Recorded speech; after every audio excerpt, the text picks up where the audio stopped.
जी, अस्सलाम वालेकुम। ये हमारा अगला टॉपिक बहुत ही इंटरेस्टिंग है, ज़ाती तौर पे मुझे भी पसंद है। ब्यूटी ऑफ स्मेल, यानी जो सेंस ऑफ स्मेल से, ऑल्फैक्शन से जो इन्फॉर्मेशन आती है, खुशबू या बदबू, उसमें कौन-कौन से एलिमेंट्स हैं जिसको आप ब्यूटीफुल या अगली कह सकते हो, उसकी क्या एस्थेटिक्स हैं? Human sense of smell is not the best compare to many other members of animal kingdom. बाकी जानवरों से अगर आप मुकाबला करें इंसानों का, तो इंसानों की जो सेंस ऑफ स्मेल है, वो कोई बहुत अच्छी नहीं है। बहुत बुरी भी नहीं है, लेकिन बहुत जानवरों की हमसे बहुत अच्छी होती है। An average dog can smell 100 times better than us. आम जो कुत्ता है, वो हमसे 100 गुना ज़्यादा चीज़ें बारीकी से सूंघ सकता है। अ blood hound can smell 300 times better than us. Blood hound वो होता है आमतौर पे जो कि शिकारी कुत्ता होता है, शिकार करता है, स्मेल से वो ढूँढता है अपना शिकार। वो हमसे 300 गुने ज़्यादा सूंघ सकता है। अक्सर इसी किस्म के डिटेक्टिव लोगों ने भी कुत्ते रखे हुए होते हैं कि चूँकि ये ज़्यादा बारीक और बहुत ज़्यादा स्मेल सूंघ सकते हैं। A bear can smell 2100 times better than us. आम जो रीछ है, वो हमसे 2100 गुना ज़्यादा बेहतर। अब ये तो हम तो सोच ही नहीं सकते 2100 गुना ज़्यादा क्या-क्या इन्फॉर्मेशन होगी। इसका मतलब है कि फिर उनका दिमाग भी उसी लिहाज से होगा और उनका दिमाग का बहुत ज़्यादा बड़ा हिस्सा उस इन्फॉर्मेशन को प्रोसेस करता होगा जो स्मेल से आती है। इसका मतलब है कि इस तरह के एनिमल्स को देखना, चखना और टच करने से इन्फॉर्मेशन कम आती होगी, इनकी major information sense of smell से आती है। But just because we cannot smell as many things apart does not mean our sense of smell is a weak or less useful sense. हम देखें जब खड़े हुए यानी होमो सेपियन जब बने आपका जब आप 4 पाँव से 2 कदमों पे खड़े हुए तो और 5-6 फुट आपका कद हो गया इसका मतलब है आप ज़मीन से 5-6 फुट ऊपर हो गए। इसका मतलब ये है कि आपकी बाकी और सेंसेस भी ने भी उतना ही अच्छा काम करना शुरू कर दिया जितना स्मेल पे था। तो अब हमें स्मेल कर कर के चीज़ें ढूँढने की ज़रूरत नहीं है। ज़मीन के करीब जो आमतौर पे जानवरों के नाक होते हैं, उनकी डिपेंडेंसी स्मेल के ऊपर ज़्यादा होती है। इसलिए मेरे पास उसकी तहकीक नहीं है, लेकिन मेरा अंदाज़ा है कि हमारी सेंस ऑफ स्मेल इतनी ज़्यादा डेवलप्ड इसलिए नहीं है क्योंकि हमारी बाकी सेंसेस भी इतनी अच्छी हैं। लेकिन अब ये नहीं कह सकते कि हमारी बहुत ही वीक या यूज़लेस है। हमारी सेंस ऑफ स्मेल काफ़ी यूज़फुल है हमारे लिए। It may be weak because as humans we have other tools that are much better for survival than just smell. देखिए जानवरों की स्मेल के ऊपर डिपेंडेंसी इसलिए है क्योंकि उनका सर्वाइवल का मसला है। उनको जब तक सारी इन्फॉर्मेशन स्मेल के ज़रिए आएगी नहीं वो बच नहीं सकते अपने दुश्मनों से, ना खुराक ढूँढ सकते हैं। हमारा मसला कुछ और है कि हमारा असल में दिमाग बड़ा है, कि यानी हम टैक्टिक्स भी यूज़ कर सकते हैं। दूसरी बात है हमारी बाकी सेंस ऑर्गन्स भी जो है निस्बतन अच्छे हैं। इसलिए हमारी जो डिपेंडेंसी है वो स्मेल के ऊपर कम है, यानी सूँघने के ऊपर हमारी डिपेंडेंसी कम है। जिस बंदे को सेंस ऑफ स्मेल नहीं भी है जो सूँघ नहीं भी सकता, गुज़ारा उसका भी अच्छा हो जाता है। बेशक बहुत सारे प्लेज़र्स उसको पता नहीं चलते, which is very useful for the kind of life many animals have to live. जानवरों के लिए इसकी ज़्यादा ज़रूरत है। हमारे लिए विज़न हमारी सबसे बड़ी ताकत है। For human sense of smell along with other senses provides well-rounded information about complexities of our environment. अब जो सेंस ऑफ स्मेल है वो हमारी इंसानों में बाकी और सेंसेस के साथ मिल के इंफॉर्मेशन देती है। मसलन हम जो चीज़ देखते हैं अगर वो करीब है तो उसका मतलब है थोड़ी-थोड़ी सी उसकी स्मेल भी आएगी। अगर हमने उसको हाथ में पकड़ लिया तो उसको टच करके भी देख सकते हैं। अगर उसको बजा के देख लिया तो उसकी आवाज़ भी, यानी कि चूँकि हम अशरफुल मखलूक़ात हैं, हमने हायर लेवल की चीज़ें प्रोसेस करनी होती है हमारे दिमाग ने, इसलिए हमारे दिमाग को बड़ी वैरायटी ऑफ इन्फॉर्मेशन एक ही चीज़ के बारे में चाहिए होती है। इसलिए सेंस ऑफ स्मेल इसलिए यूज़फुल है कि वो वेल राउंडेड इन्फॉर्मेशन हमें देती है, कि किसी भी चीज़ के बारे में जितनी ज़्यादा इन्फॉर्मेशन इकट्ठी की जा सकती है, वो हमारा दिमाग करता है और सेंस ऑफ स्मेल उसमें हेल्प करती है। अब जैसे खाना है, खाने में से स्मेल निकाल दें तो खाली ज़ायके की बेस पे खाना इंटरेस्टिंग नहीं होगा। तो सेंस ऑफ स्मेल बहुत सारी और चीज़ों में भी हमारी हेल्प करती है। We use this information to intelligently synthesise and understand the systems in our environment and take intelligent decisions based on it.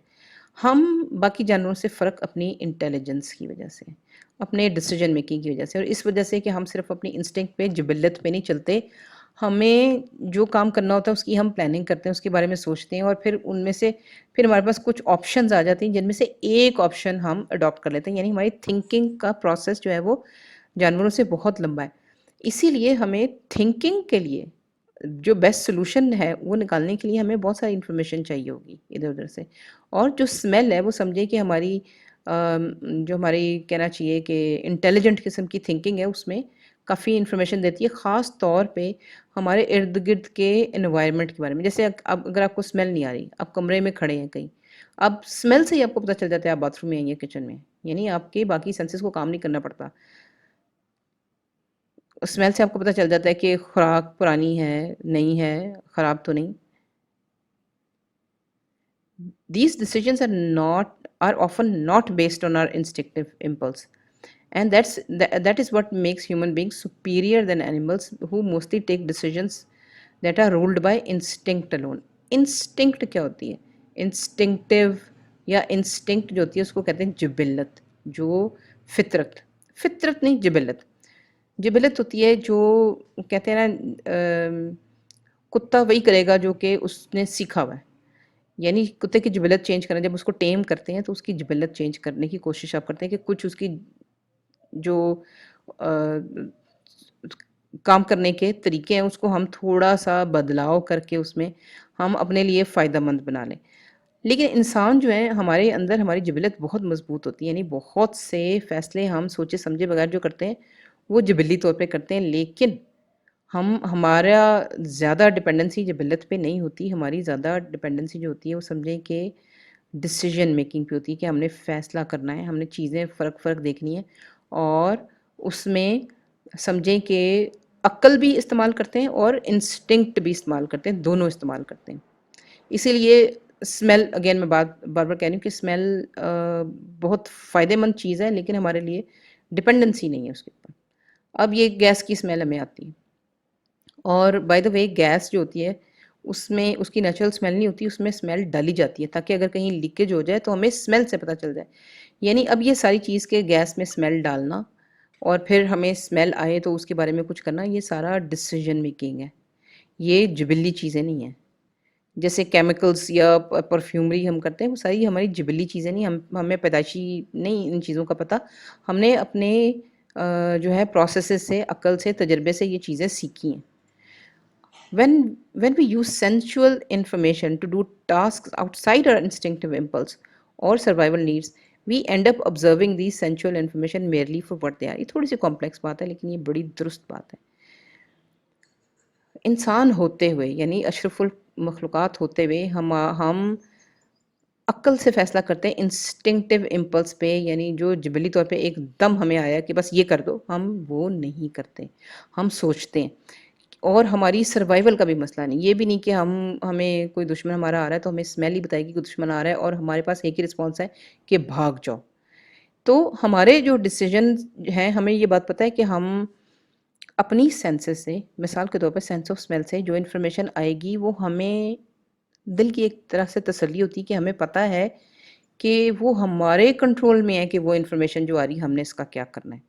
तो फिर उस इन्फॉर्मेशन के साथ हमारी कोई इतनी बहुत ही पक्की अटैचमेंट नहीं होती। ऐसे नहीं होता कि हमें एकदम स्मेल आई है तो हमने वही डिसीजन करना है और हम पैनिक हो जाएँ।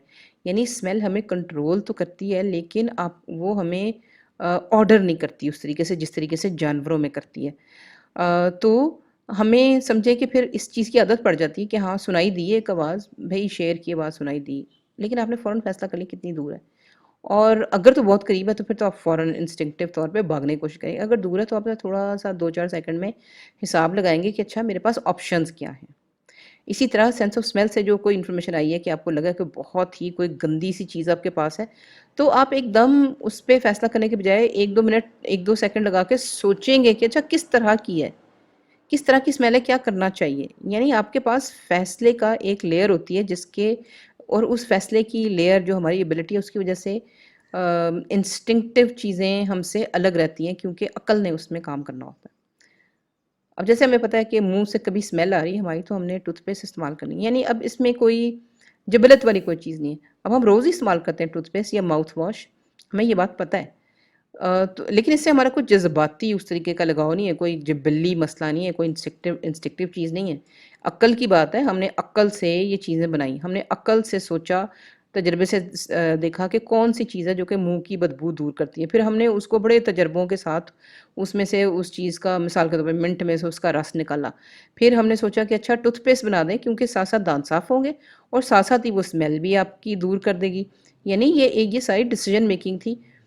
अभी कल को कोई और प्रोडक्ट हमें मिल जाएगी कि हाँ, टूथपेस्ट में स्मेल डालने के बजाय कुछ और कर लें कि स्मेल हमारी दुरुस्त हो जाए तो हम वो कर लेंगे। यानी हमारा ताल्लुक अपनी जो सेंसुअल इन्फॉर्मेशन है, जो सेंसेस से आती है, उसके साथ अक्ल का ताल्लुक है, जिबिलत का ताल्लुक नहीं है। One such independent observation could be for pure pleasure और फॉर एस्थेटिक ऑब्जर्वेशन। अब चूंकि हम जज्बाती तौर पे उससे दूर हैं, हम अकल को बीच में लाते हैं, तो जब अकल को लाते हैं तो फिर हम प्लेजर को भी ले आ सकते हैं कि हमें पता है कि मिंट जैसे टूथपेस्ट हम बना रहे थे तो हमारे पास मिंट भी था, स्पीयरमिंट भी था, लौंग भी थी, कितनी चीज़ें थी। अब हमने उसमें से क्या चूज़ किया? हमने लौंग पे भी टूथपेस्ट बना दी, हमने मिंट पे भी बना दी, स्पीयरमिंट पे भी बना दी, ताकि हम में से जो इन तीनों खुशबुओं वैसे ये इन तीनों की ट्यूब नहीं, मैं सिर्फ एग्जांपल दे रही हूँ कि जिसको लौंग पसंद है वो लौंग ले ले, जिसने मिंट लेना है वो मिंट ले ले, जिसने कोई और फ्लेवर लेना है कोई और फ्लेवर ले ले। यानी हमारे पास जो इन्फॉर्मेशन आई उससे हमने प्लेजर भी निकालना शुरू कर दिया और प्लेजर ही खुशी है। खुशी का मतलब है कि आपको वो कोई भी चीज़ ब्यूटीफुल लग रही है। यहाँ पे समझें रोल आ जाता है स्मेल से ब्यूटी निकालने का। इसीलिए अमूमन इंसानों की लाइफ में जो सेंस ऑफ स्मेल है वो ज़्यादा प्लेजर के लिए है, ज़्यादा खुशी के लिए, सुकून के लिए और मज़े के लिए। अब जैसे सिगरेट है, क्या फ़ायदा है इसका? या ड्रिंक्स एंड डिफरेंट, उनका क्या फ़ायदा है? सिवाय इसके कि इनकी स्मेल जो है, अब चाहे वो गले से स्मेल करें, चाहे नाक से स्मेल करें, क्योंकि हमने इसकी स्मेल में प्लेजर तलाश कर लिया। मतलब सिगरेट से लेके इंसेंस जो अगरबत्तियाँ होती हैं, उनसे लेके जो ऑयल्स हम बर्न करते हैं, उनसे लेके इन सारी चीज़ों के फ़ायदे नहीं है सिवाय इसके कि हमारे एटमॉस्फेयर को या हमारे लिए खुशबू एक अच्छी ये प्रोवाइड करती है, यानी प्योर प्लेजर है। प्लेजर के अलावा और कोई फ़ायदा नहीं इसका। Since we are intelligent beings, we tend to multiply our pleasure or enjoyment by experimenting with it. अब ज़ाहिर है अक्ल अल्लाह मियाँ ने दी है तो हम अक्ल इस्तेमाल भी करते हैं तरह-तरह से। उसमें से एक चीज़ ये भी है कि फिर जिस चीज़ से हमें प्लेजर मिलता है, मिसाल के तौर पे सिगरेट से के धुएँ से किसी को प्लेजर मिला, कोई सौयों साल पहले तम्बाकू किसी ने डिस्कवर किया, तो अब वो उसको प्लेजर को रिफ़ाइन करेगा। रिफ़ाइन करते-करते उसको बेहतर करते-करते दूसरी खुशबुएँ इसमें मिलाते-मिलाते आप सिगार तक आ गए, बल्कि सिगार के भी इतने टाइप हैं कि आप कहते हो, जी वो हवाना का वही वाला जो ब्रांड है वही मुझे चाहिए। इसका मतलब है कि आप अपने प्लेजर को रिफ़ाइन भी करते हैं। अगरबत्तियों को देख लें, सौवों तरह के ज़ायके हैं, कोकोनट से लेके, फ्रूट से लेके मसालों से लेके पता नहीं कहाँ-कहाँ तक ज़ायके जो हैं वो अगरबत्तियों के होते हैं। तो इसका मतलब है कि हमने अपने प्लेज़र स्मेल के मल्टीप्लाई किए, हमेशा किए। हमेशा हमने जो हमें जो हल्का-सा मज़ा आ रहा है उसको हमने बड़ा करने की कोशिश की, और बड़ा, और बड़ा, और बड़ा करने की कोशिश की। उसको स्टडी किया डेप्थ में, यानी स्मेल को हमने पढ़ा, उसके ऊपर रिसर्च की and creating more and even more complex experiences like the original pleasurable one observed directly by sense organs. Smell experience की जाती है नाक के ज़रिए, कई स्मेल्स मुँह के ज़रिए, मुँह के बैक साइड पे भी एक चेंबर होता है जिसमें आपको खाने की कुछ स्मेल्स आपको खाते हुए भी आ जाती हैं, लेकिन मोस्टली नाक से ही आती हैं। तो हमने बहुत एक्सपेरिमेंट किए, बहुत ही ज़्यादा कॉम्प्लेक्स मतलब मुश्किल से मुश्किल स्मेल्स हमने क्रिएट की और मुश्किल से मुश्किल प्लेजर्स हमने क्रिएट किए और उसको वैसे एंजॉय किया जैसे ओरिजिनल प्लेजर, मतलब जैसे ऑरेंज की स्मेल असली दरख्त के ऊपर से उतर के आती है, जैसे उसको हम एंजॉय करते हैं, हम और भी खुशबुएं बना बना के उसी तरह उसको एंजॉय करते हैं। हमें अभी भी जो बेसिक खुशबू है किसी भी दरख्त की टहनी की खुशबू, घास कटी हुई की खुशबू हमें बड़ी पसंद आती है, चाहे हम उसको कॉम्प्लेक्स कर करके परफ्यूमरी में ले आएँ। अब ये परफ्यूमर है, इस बंदे को नोज़ कहेंगे क्योंकि जो बंदा परफ्यूम्स के बहुत फ़र्क-फ़र्क नोट्स ऑब्ज़र्व करता है, जो परफ्यूम्स डिज़ाइन करता है, उसका नाक उसका सबसे बड़ा इम्पोर्टेंट एसेट होता है, तो उस बंदे को ही नोज़ कह देते हैं। अब ये सादा चीज़ स्मेल कर रहा है जो हर एक के एक्सेस में है। और ये उसने बहुत सारी स्मेल्स को बहुत ही सालों के तजर्बे के बाद अजीब ही किस्म का मिक्सचर बनाया होगा। अब वो इस मिक्सचर को स्मेल कर रहा है, यानी इसकी स्मेल बहुत कॉम्प्लेक्स है। सारे परफ्यूम्स कॉम्प्लेक्स ही होते हैं, बेशक उसमें बेसिक नोट आपको एक मिले कि आप कहें कि जी हाँ जी, जैस्मिन का परफ्यूम है, आप कहते हैं हाँ जी, ये तो गुलाब का परफ्यूम है। लेकिन जो गुलाब और जैस्मिन के भी परफ्यूम होते हैं, अमूमन उस वो बहुत कॉम्प्लेक्स मिक्सचर्स होते हैं, उसमें और भी बहुत चीज़ें होती हैं। अब जैसे ये शहद की मक्खी का परफ्यूम है, यानी शहद की मक्खी से रिलेटेड जो खुशबू है। अब हमने सोचा भी नहीं होता कि शहद की मक्खी का भी परफ्यूम हो सकता है। हम एक्सपेरिमेंट करते हैं खुशबू में। The beauty of smell for us is that we apply brain to it in many ways. Smell की खूबसूरती यही है कि हमने उसके ऊपर अपना दिमाग लगाना है, हर तरीके से, बहुत तरीकों से। अब ये देख लेंगे अगले लेसन्स में कि हम किस-किस तरीके से दिमाग लगाते हैं। Thank you.